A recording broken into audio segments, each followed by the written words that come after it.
ang kamatayan ni Rizal dahil hindi siya sumang-ayon sa mga batas ng mga Espanyol.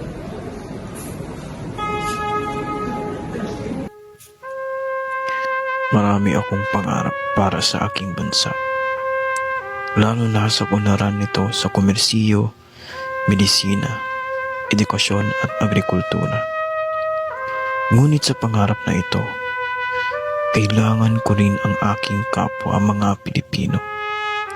Kaya't sa ganun, naisipan kong bumuo ng organisasyon para sa pangarap na ito. La Liga Filipina. Para sa iyo ito, Pilipinas. Para sa iyo, gagawin kong lahat para sa ikabubuti mo. Kahit nakapalit pa nito'y buhay ko.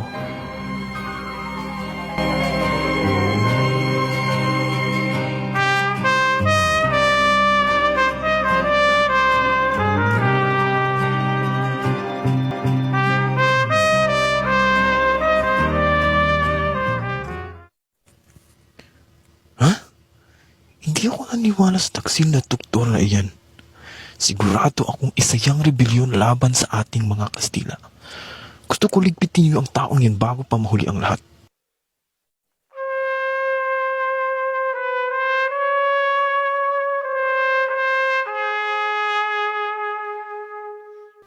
Sa pambibintang na iyon, ako'y kanilang ipinakulong.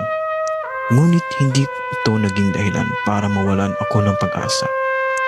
Ginamit ko ang panahong iyon para sa patuloy na pagsulat tungkol sa kasamaan ng mga gobyerno at pagsasamantala nila sa aking mga kababayan at sa aming bansa, ang Pilipinas.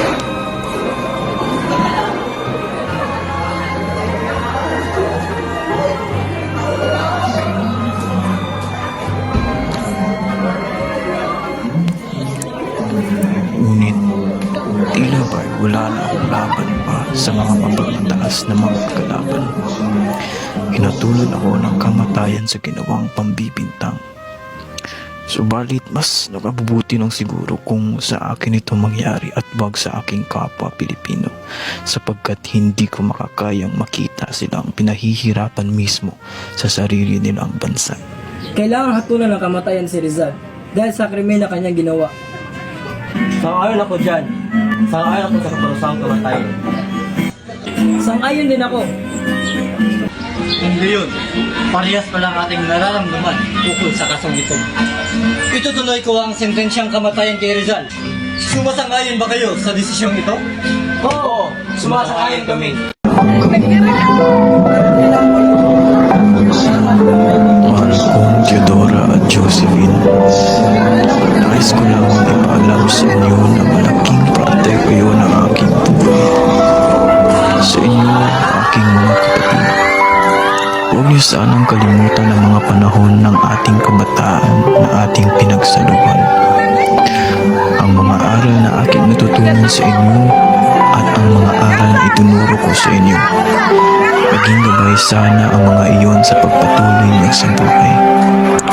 At sa aking pinakamamahal na Josephine, alam kong mahirap to para sa iyo, ngunit huwag mo sanang hayaang kainin ka ng kalungkutan. Naway buksan mo muli ang iyong puso para sa pag-ibig. At salamat sa panahon kung saan binigyan mo ako ng pagkakataong maging parte ng para may hermoso pais, La Pilipinas. Ako ay labis na nag-aalap na maisinang sa napakagandang bansa na ito. Ang mga panahon ng aking pagsisilbi para sa iyo ay isa sa mga pinakamagandang nangyari sa aking buhay. Kung mabibigyan man ako ng pagkakataong maisilang muli, hihilingin ko sa Diyos na ako ay gawing Pilipino sa pangalawang pagkakataon.